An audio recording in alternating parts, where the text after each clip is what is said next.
जिल्हा परिषद निवडणुकीसाठी सत्ताधारी व विरोधी पक्षातील नेत्यांची प्रचारासाठी लगबग सुरू होती. याच दरम्यान बुधवार दिनांक 28 जानेवारी 2026 ही तारीख महाराष्ट्रातील राजकारणातील काळा अध्याय घेऊन आली.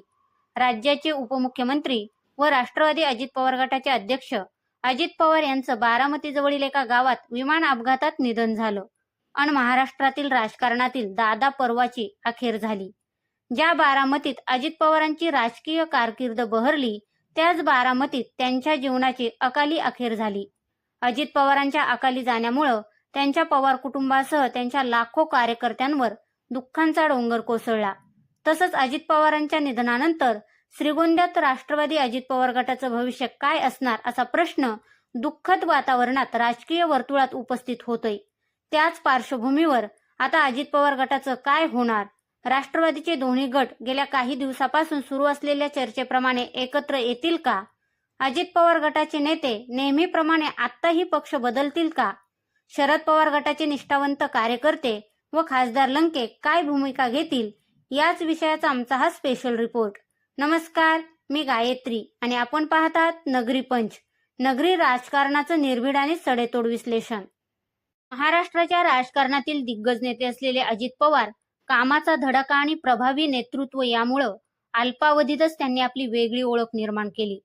दादांचा सर्वसामान्यांबरोबर असलेला वावर व त्यांची काम करण्याची पद्धत हीच त्यांची ओळख ठरली. आपल्या काकांच्या विरोधात काही वर्षापूर्वी त्यांनी बंडाचा झेंडा खांद्यावर घेतला होता. तसंच या बंडामुळं राष्ट्रवादी काँग्रेसचे दोन तुकडे झाले. अजित पवार गटाला घड्याळ हे चिन्ह आणि राष्ट्रवादी काँग्रेस हे नाव मिळालं. पक्षात बंड करून अजित पवारांनी शरद पवारांच्या नेतृत्वाला एक प्रकारे आव्हानच दिलं होतं. ज्या श्रीगोंद्यात एकेकाळी राष्ट्रवादीची एक हाती सत्ता होती, त्या श्रीगोंद्यात आता राष्ट्रवादीचे दोन भाग पाहायला मिळतात. सर्वात जास्त नेते असलेला तालुका म्हणून श्रीगोंद्याकडे पाहिलं जातो. याच तालुक्यावर कायम पाचपुतेंचं वर्चस्व. वेगवेगळ्या चिन्हावर पाचपुतेंनी एक अपवाद वगळता आजपर्यंत सत्ता शाबूत ठेवली.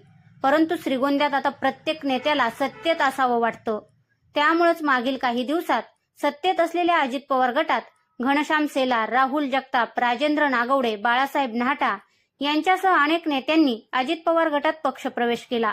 त्यावेळेस हे नेते काही झालं तरी सत्तेपासून दूर राहू शकत नाहीत अशा चर्चा जनमानसात सुरू झाल्या. त्यानंतर आता नगरपालिकेच्या निवडणुकीतही महायुती एकत्रित असताना याच नेत्यांनी बंड करत एकमेकाविरोधात उमेदवारी करत बंड पुकारलं. यामुळे श्रीगोंद्यात सगळं काही अलबेल असल्याचं दिसून आलं. मात्र आता अजित पवार यांच्या अकाली जाण्यामुळं अनेक प्रश्न उपस्थित झाले आहेत. त्यामधूनच तालुक्यात अजित पवारांच्या राष्ट्रवादीचं पुढं काय होणार अशी कुजबूज सुरू झाली. सध्याच्या परिस्थितीमध्ये अजित पवारांच्या निधनामुळं श्रीगोंद्यात राष्ट्रवादीच्या राजकारणात मोठी पोकळी निर्माण झाली. इथले नेते सध्या द्विधा मनस्थितीत दिसतायत. राष्ट्रवादी अजित पवार पक्षात या नेत्यांची पुढील वाटचाल आव्हानात्मक असणार आहे. त्यामुळे या पक्षातील नेत्यांच्या भवितव्याबद्दल काही शक्यता वर्तवल्या जात आहेत. तालुक्यात जास्त नेते आणि तेही सतत पक्षांतर करतायत हे मात्र सर्वसामान्यांना तसं रुचतच नाही. आता अजित पवार यांच्यानंतर हेच नेते आपली राजकीय पोळी भाजण्यासाठी नक्कीच पक्षांतर करणार अशा चर्चा जोर धरू लागल्या आहेत. कारण आजपर्यंत बरेच पक्ष बदलताना नेते सांगतायत की विकासासाठी पक्ष बदलला. मग पक्ष बदलून तालुक्याचा नेमका काय विकास केला हे आता लपून राहिलं नाही. त्यात तालुक्याचा विकास झाला की नेत्यांचा विकास झाला हे आता जनतेला नक्कीच कळालंय. आता राज्यात दोन्ही राष्ट्रवादी एकत्र येणार अशा चर्चा सुरू आहेत आणि या दोन्ही राष्ट्रवादी पक्षाचे विलिनीकरण झालं तर सर्व सूत्रे शरद पवार यांच्या हातात येणार. महानगरपालिकेच्या निवडणुकीत या दोन्ही पक्षाने पुणे व पिंपरी चिंचवड इथं युती केली होती. परंतु श्रीगोंद्यात मात्र हे दोन्ही गट नगरपालिकेच्या निवडणुकीत एकमेकांच्या विरोधात उभे ठाकले. त्यामुळं राष्ट्रवादी एकत्र झाली तरी या नेत्यांना शरद पवारांची राष्ट्रवादी स्वीकारणार का हा मोठा प्रश्न आहे. इथं नेहमीप्रमाणेच भाजपचं वर्चस्व. सत्तेत यायचं म्हटलं तर इथले नेते भाजपकडे गेले तरी पाचपुते त्यांना स्वीकारणार नाहीत हे सत्य. मग राहिला पर्याय तो शिंदे गटाचा. पण उपमुख्यमंत्री एकनाथ शिंदे यांचा पक्षात वन मॅन शो अशी प्रतिमा आहे. ते प्रत्येक नेते कार्यकर्ते अगदी तपासून पाहतात. त्यांनी उभा केलेला शिवसेना हा पक्ष निष्ठावंतांचा पक्ष अशी ओळख.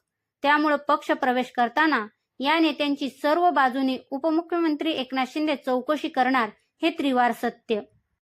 आता अजित पवारांनंतर राष्ट्रवादी अजित पवार पक्षाची धुरा उपमुख्यमंत्री सुनेत्रा पवार यांच्याकडे आली. पवार घराण्यातील व्यक्तीच पक्षाची धुरा सांभाळत असल्यामुळं पक्ष एकसंघ ठेवण्यास नक्कीच मदत होईल. पण श्रीगोंद्यातील या नेत्यांना सुनेत्रा पवार कितपत ओळखतात व त्यांची या नेत्यांना कितपत साथ मिळते हे आगामी काळातच कळेल. उपमुख्यमंत्री सुनेत्रा पवार राजकारणात नवीन असल्यामुळं या नेत्यांचे राजकीय डावपेच त्यांना कळतील का, असा देखील प्रश्न उपस्थित केला जातोय. तसं पाहिलं तर अनेक पक्ष बदलूनही या नेत्यांचा राजकारणात जम बसला नाही. तरी सुद्धा सत्तेत पक्ष प्रवेश करून त्यांनी व्यावहारिक पर्याय उभा केला. खरं तर 2.5 वर्षापूर्वी राष्ट्रवादीत फूट पडल्यानंतर याच नेत्यांपैकी काही नेते राष्ट्रवादी शरद पवार गटाकडे गेले. परंतु विधानसभेला आपल्याला तिकीट मिळेल या आविर्भावात असतानाच महाविकास आघाडीकडून श्रीगोंद्याची जागा ठाकरे गटाला देण्यात आली.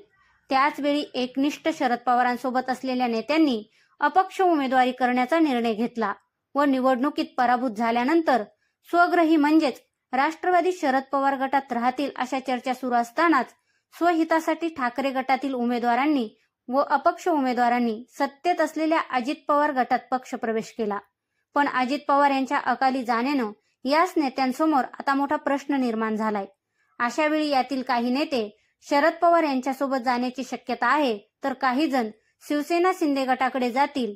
मात्र भाजपचे दार यांच्यासाठी कायमच बंद दिसतायत असंही बोललं जातंय. खरंच दादा गेल्याचं दुःख ज्या नेत्यांनी सोशल मीडियाच्या माध्यमातून दाखवलं ते सर्वच नेते संभ्रमात असल्याची चर्चा आहे. हे नेते खरंच यापुढेही दादांच्या पक्षाला साथ देतील का, असा प्रश्न सर्वसामान्यांना पडलाय. सत्ता असो किंवा नसो, पण पक्षाशी एकनिष्ठ राहणं हे काही श्रीगोंद्याच्या राजकारणात बसत नाही. खरंच शरद पवार गट व अजित पवार गट एकत्र झाले व मूळ राष्ट्रवादी पुन्हा उभा राहिली तर या नेत्यांना एकनिष्ठ शरद पवार गटातील नेते परत पक्षात येऊ देतील का, हा प्रश्नच आहे. त्याचं कारण म्हणजे नुकतीच पार पडलेली नगरपालिकेची निवडणूक. या निवडणुकीत शरद पवार गट व अजित पवार गट यामधील नेत्यांनी एकमेकांच्या विरोधात भूमिका घेतली. अजित पवारांनंतर या नेत्यांचं नेतृत्व उपमुख्यमंत्री सुनेत्रा पवार स्वीकारणार का व त्यामुळेच अजित पवारांच्या निधनानंतर आपण काय भूमिका घ्यायची ही चलबिचल सध्या या नेत्यांमध्ये सुरू झाली. अशा परिस्थितीत राज्यातील सत्ताधारी असलेला भाजप या नेत्यांना आपल्यापासून लांब ठेवण्याचा प्रयत्न करेल, तर दुसरीकडे श्रीगोंद्यातील शिंदे गटाचे नेते त्यांना एकनाथ शिंदे गटाकडे जाण्यापासून रोखण्यासाठी रणनीती आखतील अशी शक्यता वर्तवली जाते. त्याचं कारण म्हणजे नगरपालिका निवडणुकीत अजित पवार गटाच्या नेत्यांनी केलेला विरोध, त्यामध्ये शिंदे गटाचे नेते मनोहर पोटे यांचा 3 ठिकाणी झालेला पराभव, त्यातच पोटेंच्या वर्चस्वाला बसलेला धक्का हे असू शकतं. एकंदरीत अजित पवार यांच्या निधनानंतर राष्ट्रवादी अजित पवार गटाचं भविष्य काय याच चर्चेभोवती फिरत आहे. अर्थात याबाबतच्या अनेक गोष्टी पुढच्या काही दिवसात कळतीलच. आता अजित पवारांच्या जाण्यानंतर अजित पवार गट एक संघ राहू शकेल का? श्रीगोंद्यातील हेच नेते सत्ता सोडून विरोधी पक्षात जाण्यास तयार होतील का? या नेत्यांनी पुन्हा पक्षप्रवेश केल्यानंतर या नेत्यांचे भवितव्य काय असेल? आमदार पासपुत यांची राजकीय भूमिका काय असेल? याबाबत तुम्हाला काय वाटतंय हे आम्हाला कमेंट करून नक्की कळवा. शिवाय विषय आवडला असेल तर चॅनलला लाईक व शेअर करायला विसरू नका. पुन्हा भेटू नव्या विषयावर. तोपर्यंत जय महाराष्ट्र.